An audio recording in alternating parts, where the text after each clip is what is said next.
Hey folks, got another little review for you. This time Battlegroup Fall of the Reich. And let's take a good look at it here. This is a marvelous supplement. Pages about 192. And standard format for Battlegroup. Hardcover. Nice glossy pictures in here. Nice and thick. I like it. Full of illustrations, and this covers the 1945 late war. This is the battle for Germany. This has the armies of Russia, the British, America. They're all in there. They're all in this one. So this is a really good, useful supplement for anyone interested in late war combat in World War II, regardless of the rule system you play. Excellent supplement. Full of history, army lists, rules if you play Battlegroup. And if you don't, I don't know what's the matter with you. But let's take a look. Yeah. As usual, full of pictures that are beautiful. Look at that poster on the wall. God, beautiful. Very inspiring. And again, these in a way function as a painting guide for you right away. There you go. Lots of ideas for colors of houses and buildings, not just uniforms and models, but you get a lot of information in this book. Don't underestimate pictures, my friends. First of all, it starts off with your history. Fall of the Reich. The Western Front goes into the history of it. And again, these are really well done backgrounds. I haven't read the whole thing for this book, but it's a great read by the look of it. It's got all the details covering what led to it. The activities during each month, like here's April, and the different sectors, like the British sector, and the U.S. sector, the various battles that took place. And of course, yeah, you have the eastern side of the whole theater here too, involving the Russians. That gets its own little separate treatment. Over here, various battles, and so on. Just look at all that good stuff. The Siege of Breslau, isn't that nice? A gruesome picture there. That's history, my friends. That's history.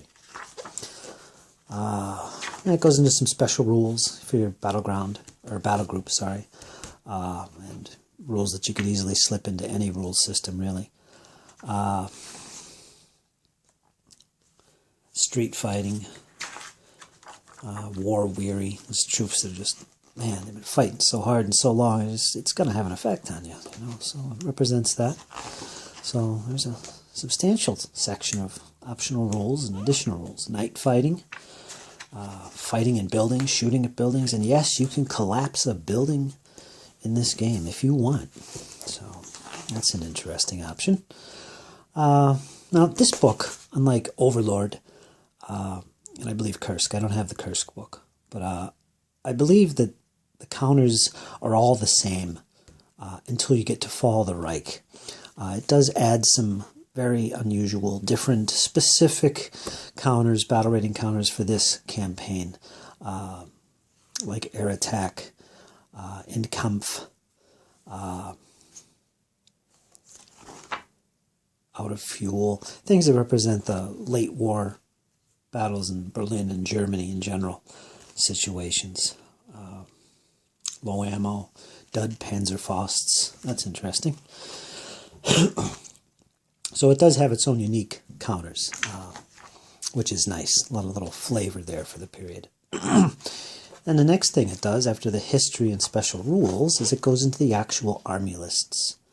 In this case, again, it describes how army lists work in Battlegroup, and how you pick them and how you take them, unit availabilities.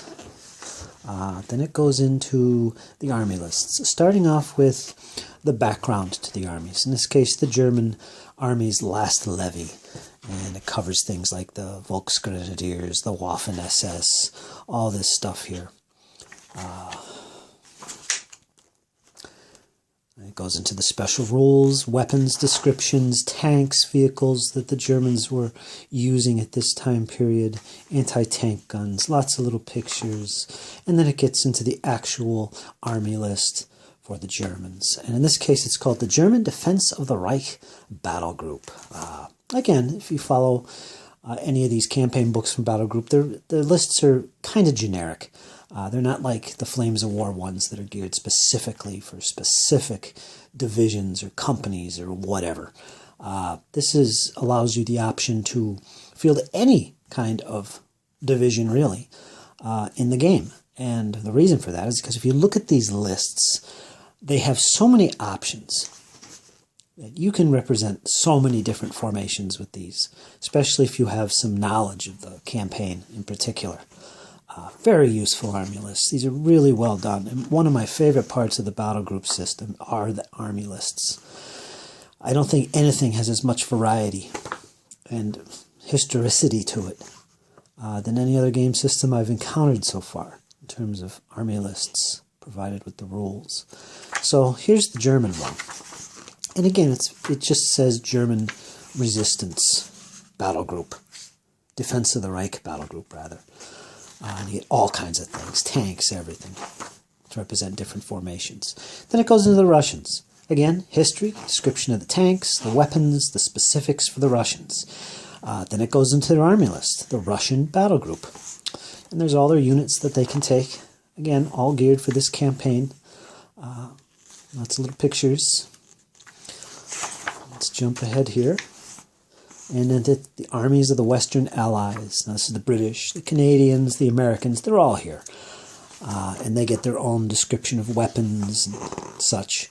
And then it goes into their army list, which is right here. British Battle Group. Pictures, the actual units, the lists, organizations, so on and so forth. And then it's going to go into the American Battle Group, as you can see. And there you go. That's a nice picture. Look at that. Sorry for the glare there. I don't know how bad that is. It's a little dark in here. So there's the army list for the Americans. So you get like, what is that, 5 different army lists, I think? 1, 2, 3, 4 army lists.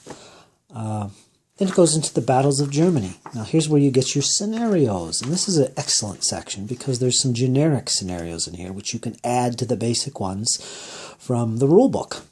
And Kursk, as well as Overlord has one as well. Here we got delaying action.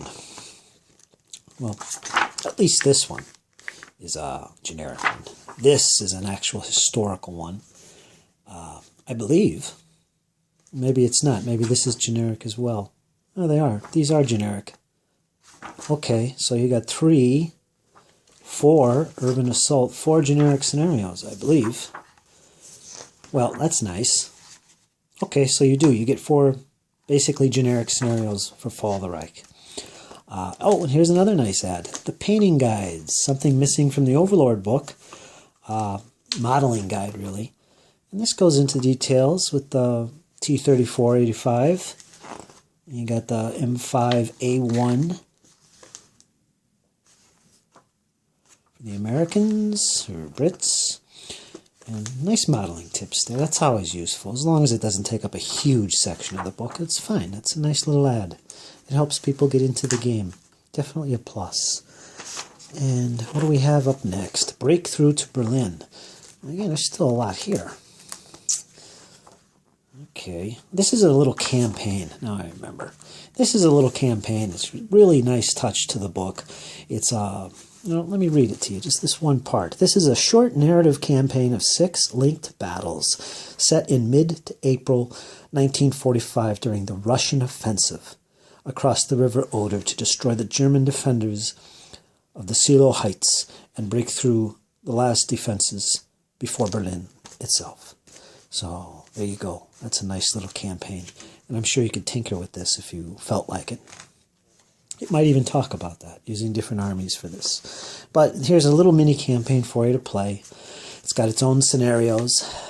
These are all the scenarios from it. Here's the second one.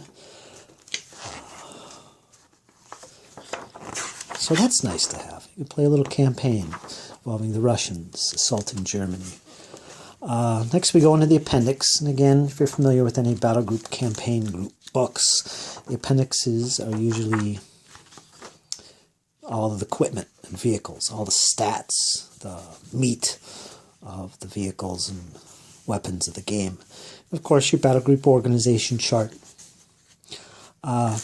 Here's all the forces for the Germans, their tanks, their guns. You see how they're organized, where you get your movement, armor ratings, armament, ammo, and so on, for the various weapon systems. How many guys can ride a half-track, so on and so forth. They're all found here in the back. Here's the Russians, then it'll go into the British and the Americans. And it's all there. And of course, here's the counters, what they look like, the battle rating. This is for photocopying. It's part of the book, as is this play sheet. And designer notes. Now that's a nice little addition, as is this. Nice little full spread by Plastic Soldier Company.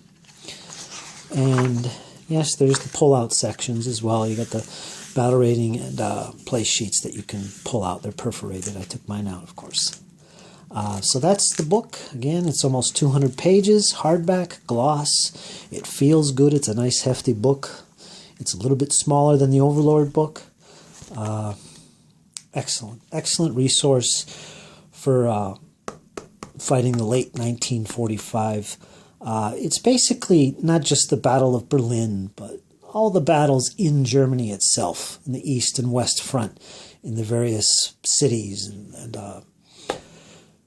villages that were fought over. Great scenarios. This is a really useful addition to the game system, and any game system really for this period. So there you go, folks. Fall of the Reich. Highly recommended. Grab this book.